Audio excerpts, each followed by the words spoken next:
The chilling confession of a rebellious teen, the Alyssa Bustamante case. In 2009, a small town in Missouri was rocked by a crime so horrifying it defied comprehension. Alyssa Bustamante, a 15-year-old high school student, lured her 9-year-old neighbor, Elizabeth Olten, into the woods and committed an unthinkable act, driven by a motive that would shock the nation. She wanted to know what it felt like to kill. Beneath Alyssa's seemingly normal teenage exterior lay a dark and troubled mind, one that would unravel in a way that left a community shattered and a family grieving. A troubled childhood. From 2002 to 2009, Alyssa Bustamante was raised by her grandparents in St. Martins, Missouri, a quiet rural town west of Jefferson City. Her parents were absent. Her mother, Michelle, struggled with drug and alcohol addiction, while her father, Caesar, was incarcerated for assault. To escape their turbulent past, Alyssa's grandparents took legal custody of her and her 3 younger siblings, moving them from California to a ranch-like property in Missouri.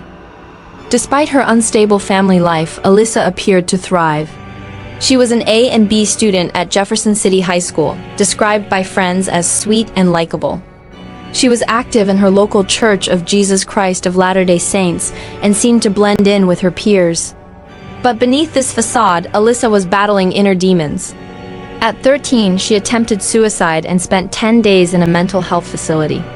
Diagnosed with major depressive disorder and borderline personality disorder, she was prescribed Prozac, but her struggles persisted. Friends noticed scars on her wrists from self-harm, a silent cry for help that went largely unnoticed. On the internet, Alyssa revealed a darker side. Her YouTube and MySpace profiles listed killing people and cutting as hobbies. And she once posted a video of herself encouraging her younger brothers to touch an electric fence, laughing at their discomfort. At her 10th birthday party, while hanging out with a friend, Alyssa chillingly mused, "I wonder what it would be like to watch the life drain out of someone. To have the power to take a life." On October 21, 2009, those dark fantasies became a horrifying reality. The disappearance of Elizabeth Olten. Elizabeth Olten, a 9-year-old girl who lived just 4 houses down from Alyssa, was a frequent playmate of Alyssa's younger siblings. Described as a bubbly child who loved dogs, dressing up, and Taylor Swift, Elizabeth was the youngest of 5 siblings and the light of her mother, Patricia Price's life. On the evening of October 21st, Elizabeth begged her mom to let her visit the Bustamante home to play with Alyssa's 6-year-old sister, Emma. Patricia agreed on the condition that Elizabeth be home by 6 p.m. for dinner. It was the last time Patricia saw her daughter alive. When Elizabeth didn't return home, Patricia grew alarmed. The woods near their neighborhood frightened Elizabeth, and she would never have stayed out after dark. Patricia called the Bustamante home, only to learn Elizabeth had never arrived. Sensing something was terribly wrong, she contacted the police, sparking a massive 2-day search involving hundreds of volunteers. A gruesome discovery. The day after Elizabeth's disappearance, the FBI searched Alyssa's home and found a diary hidden under a blanket in her bedroom. In it, a chilling entry dated October 21, 2009, detailed the unthinkable. "I just killed someone. I strangled them and slit their throat and stabbed them. Now they're dead. I don't know how to feel at the moment. It was amazing. As soon as you get over the 'oh my god, I can't do this' feeling, it's pretty enjoyable. I'm kinda nervous and shaky though right now. Okay, I gotta go to church now. Oh.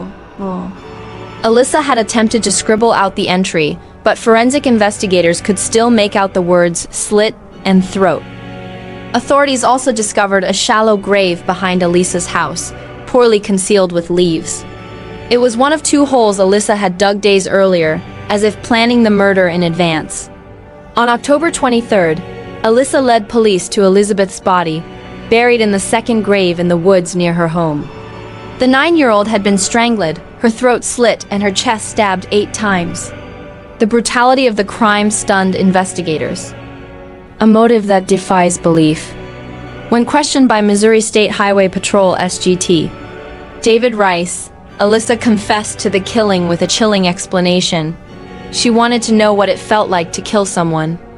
There was no personal vendetta, no argument, no provocation, just a cold, calculated desire to experience murder. She had lured Elizabeth into the woods under the pretense of a surprise, using her younger sister to bring the unsuspecting girl to her.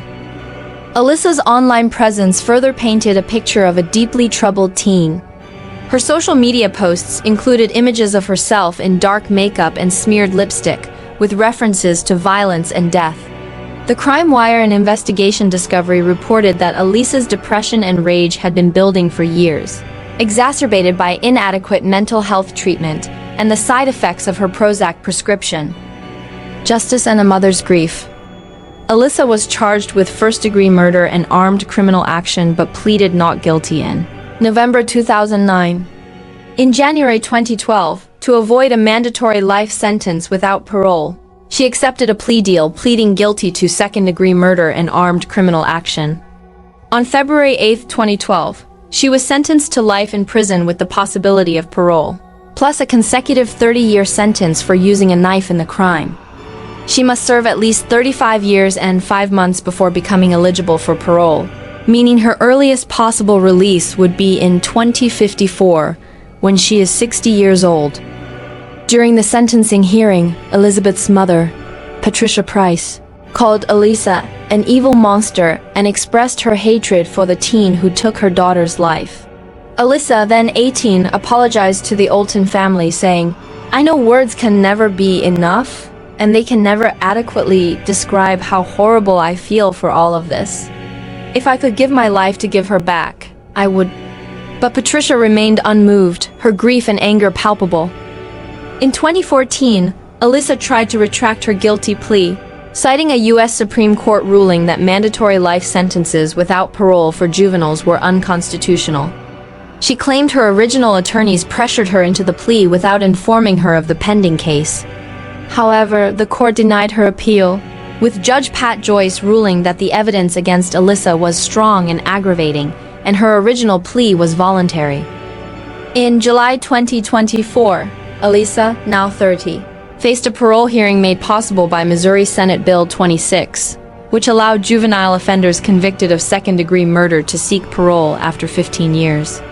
Elizabeth's family, led by Patricia, fought to keep Alyssa behind bars, advocating for a new law dubbed Elizabeth's Law to block parole for juvenile offenders convicted of second-degree murder. Governor Mike Parson signed the bill on July 9, 2024, but it came one day too late to affect Alyssa's hearing. The parole board denied her release, with her next hearing scheduled for 2029.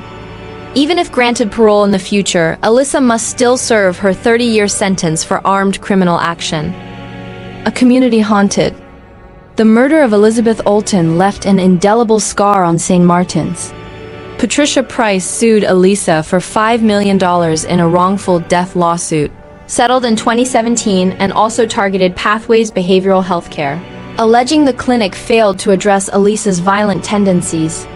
Patricia's advocacy led to changes in Missouri's juvenile justice laws, ensuring that cases like Alyssa's face stricter scrutiny.